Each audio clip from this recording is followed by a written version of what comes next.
Ini adalah Asus ROG Ally. Buat yang belum tahu, dia ini adalah konsol handheld / laptop gaming mini yang sebentar lagi udah bisa kalian milikin nih. Lebih tepatnya tanggal 21 Juni itu udah bisa di pre-order. Dan Julinya, bulan depan, udah bisa kalian pegang. And this is my hands-on.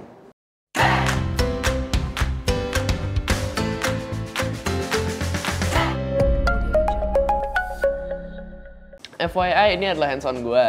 Jadi gue kayaknya di sini nggak bakal ngebahas spek terlalu detail ya. Jadi kalau emang lu mau nonton yang kayak arah techie gitu, lu bisa ke Jagat Review atau Linus atau tech reviewer lain yang ngebahas itu. Karena gue di sini pengen ngebahas dari pandangan seorang gamer yang emang penasarannya ya, gue pengen lihat dia tuh sekencang apa, sehebat apa dia bisa ngejalanin game AAA zaman sekarang. Dan dia juga seenak apa buat lu pegang, buat dimainin gitu ya. Yang gue pegang sekarang ini adalah, ini masih engineering sample dari Asus Indonesia. Jadi kalau misalnya ada yang masih kurang, maklumin aja. Karena kemungkinan besar yang gue pegang sekarang ini belum tentu sama yang nanti lo pegang kalau udah keluar. Nah, pertama kita coba bahas fisiknya dulu ya. Dari segi fisik si Ally ini tuh pas gue liat, buset, cakep banget tapi kok gede banget ya. Soalnya ini lihat emang lebar banget kelihatannya. Apalagi gue sebagai pengguna Switch kan biasanya kan. Nih, gue bawa ada Switch dan emang kalau lu bandingin dia tuh kecil, ternyata kecil banget. Nih coba ya kita bandingin langsung ya. Ini dia tuh kalau dari lebarnya sendiri, lu taruh Switch di atasnya dia dan dia itu masih ada 5 cm ada lah dia pasti ini. Kalau buat panjangnya terus tingginya dia juga lebih gede. Dan controllernya sendiri jauh lebih gede daripada Joy-Con Nintendo Switch.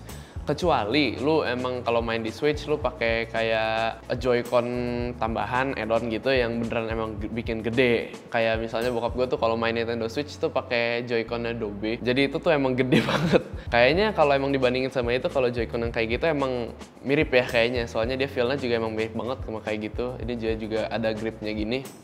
Tapi kalau lu emang mau bandingin dia sama si Nintendo Switch, ya dari fisik boleh. Tapi kalau spek kurang ya, soalnya dia Nintendo Switch tuh tua sebenarnya, udah berapa 6 tahun deh umurnya. Sedangkan ini baru, jadi ya wajar lah kalau speknya udah berapa puluh kali lipatnya Nintendo Switch.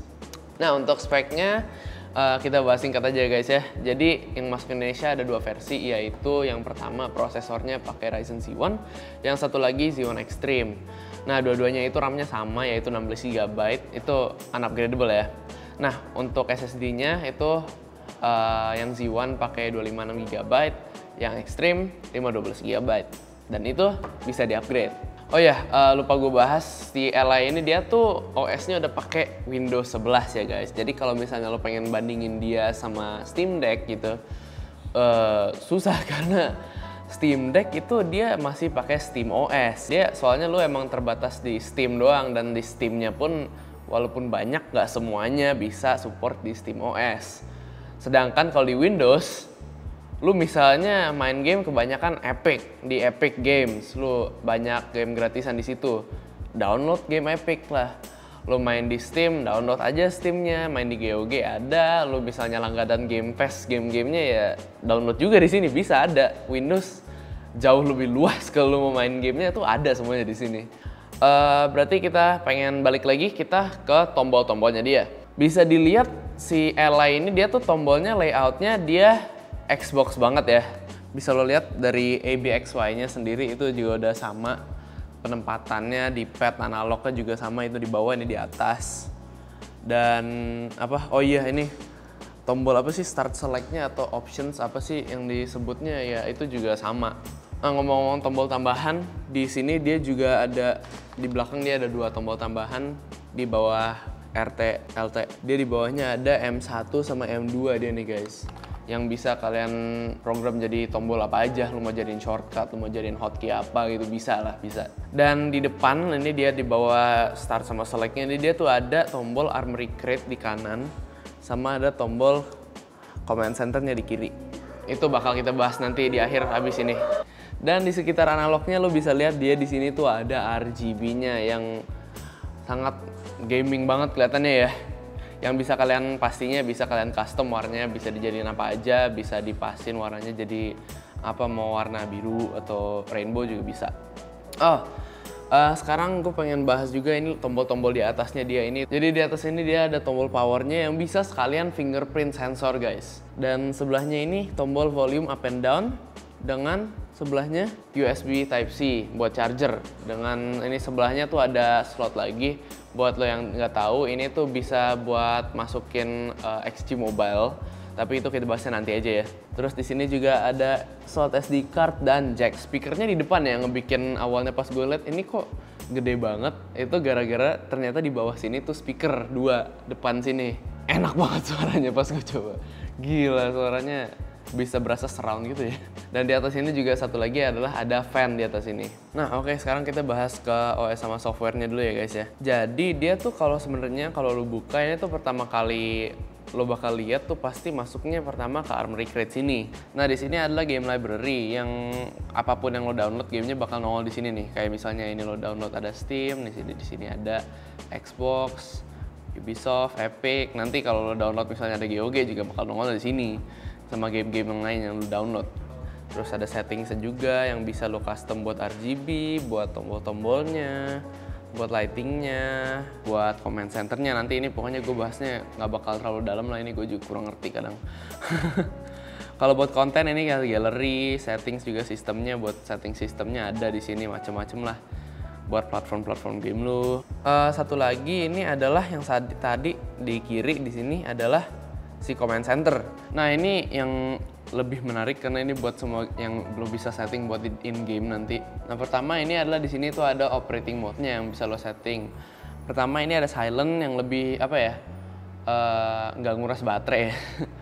Terus ada performance yang menurut gue emang paling itu ya, paling aman, paling nyaman juga performance. Dan setelahnya ini adalah turbo yang kenceng banget, tapi pastinya sangat nguras baterai. Kalau pakai turbo ini harusnya sih bagus banget ya gamingnya. Dan kalau emang kalian sering main di ROG, device ROG mau phone atau laptop, pasti kalian udah ngerti lah kalau operating mode karena ini selalu ada di sini. Di Armoury Crate-nya juga selalu ada. Nah kita lanjut ke di sini ada, ini ada refresh rate-nya. Dia ini udah 120 Hz dengan resolusinya tadi 1080 tadi gue udah bilang ya. Ini bisa lo setting juga, jadi langsung lagi in game lo bisa langsung setting, bisa jadi 720, 1080. Jadi lo nggak perlu ke control panel atau ke setting buat ngeganti jauh-jauh gitu ya.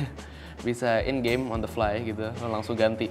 Ini kita langsung bahas gamenya aja kali ya guys ya, kita cobain nih. Nah ini kita coba, gue lagi main Death Stranding ini, dan as you can see ini dia tuh cukup gila ya kelihatannya ya. Cakep banget. Apalagi dibanding gue yang biasanya mainnya tuh pakai Nintendo Switch, tuh berasa banget bedanya ini. Ini gue juga settingannya lagi pakai yang turbo ya, jadi harusnya kenceng banget deh.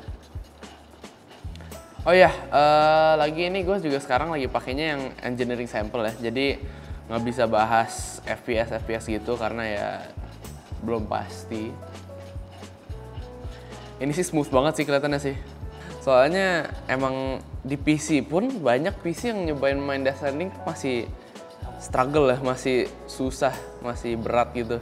Sedangkan di sini tuh mulus, lancar. Dan ini kalau mainin tuh berasa banget surround ya speakernya ya, somehow. Nah ini gue lagi cobain Ace Combat 7 dan ini masih pakai 1080 Full HD. Dengan 120 Hz-nya dia ini. Dan ini lo bisa lihat di atas ini ada bonggol gede. Ini gue lagi colok pakai si XG Mobile buat ngecharge juga sekalian. Soalnya udah mau habis baterai yang lainnya. Oh ya, by the way tadi kayaknya belum gue bahas ya, ini XG ini yang gue lagi pakai. Ini dia tuh fungsinya buat ngeboost si Ally ini lah pokoknya. Jadi kalau misalnya kan ini si Ally ini kan dia VGA-nya dia kan di dalam pakai si Ryzen Z1 Extreme ini kan ya. Jadi kalau misalnya ini yang sekarang XG yang gue pakai ini dia tuh isinya RTX 3080. Nah sama aja berarti lu main ini si Death Stranding ini atau game apapun pakai VGA 3080. Dan nanti kalau misalnya itu kan bakal ada yang keluar XG Mobile yang RTX 4090. Nah itu berarti lu bisa main game di Ally ini tuh pakai RTX 4090 yang sadis banget upgrade-nya itu loh gitu. Nah dia kan ini udah OS-nya udah pakai Windows 11 ya. Berarti it means dia juga bisa dipakai buat jadi Windows. Kayak ini kan dia touchscreen ya, bisa di swipe aja ke atas. Nih, nongol langsung. Di sini juga ada Word, bisa langsung masuk. Nih, bisa jadi buat kerja. Itu dia kocaknya tuh kalau misalnya lu pengen kerja atau kemana gitu perlu bawa laptop.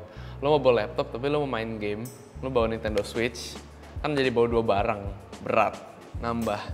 Sedangkan kalau misalnya lu bawa ROG Ally, lu bisa pakai dia buat kerja, ngerjain Word, ngerjain apa. Lu bisa browsing di sini, lu bisa ngapain di Ally kayak pakai laptop biasa. Atau nggak colok ke monitor juga bisa. Terus lu pakai di sini, terus kalau lu main game tinggal dicabut mainin aja. Atau enggak itu, lu main game tapi pakai keyboard and mouse. Lucu sih. Nah, ini gue sekarang lagi nyoba si ROG Ally dicolok ke monitor atau in display sekarang projector. Langsung ke layar gede.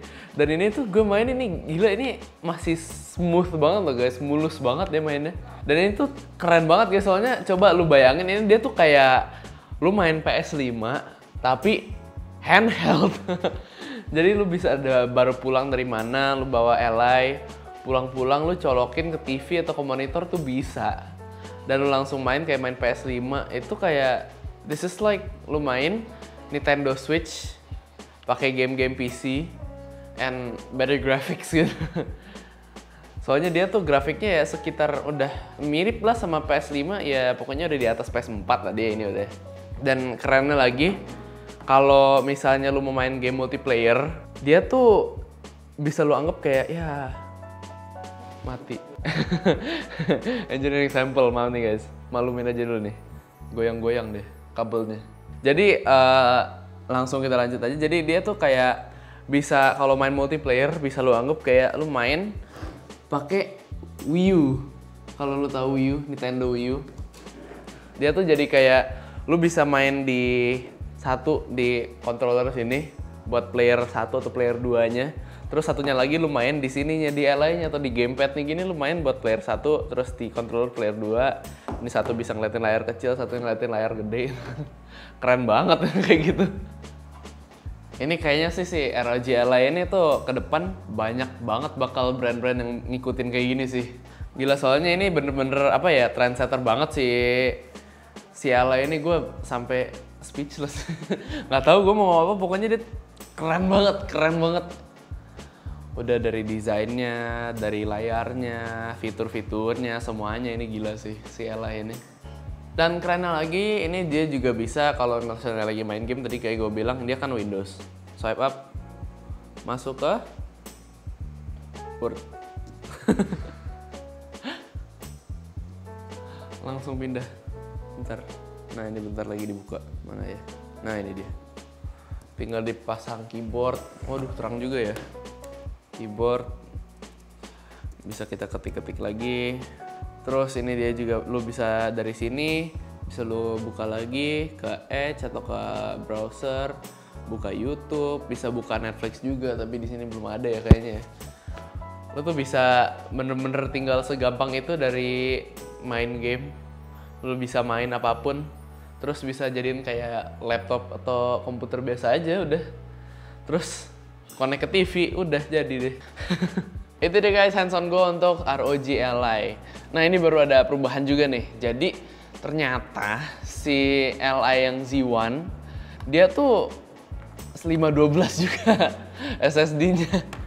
Jadi ya tuh sama-sama 16 RAM, sama-sama 512 SSD-nya.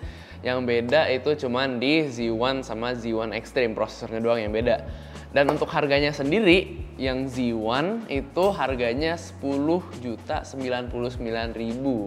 Dan yang Extreme itu 11.299.000. Jadi cuma beda 1,2 ya. Gimana tuh guys? Kira-kira mana yang kalian bakal beli? Gue sih udah tergiur banget sih. Apalagi dengan yang Extreme ini yang gue pegang ini tuh sadis banget. Cakep banget, gila. Kalau buat Ziwana sendiri gue belum pernah megang, jadi gue nggak tahu deh performance-nya segimananya banget. Tapi ya we'll see lah nanti. Dan semoga nanti ke depan kalau misalnya gue bisa dapat ini, gue coba-coba lagi, mungkin kita tambahin emulator Switch atau cobain game-game yang gak resmi gitu. Oke guys, itu aja. Thank you so much for watching. Please subscribe dan jangan lupa klik belnya. Please like this video if you like it. And this is Kenji from PNTV. Out.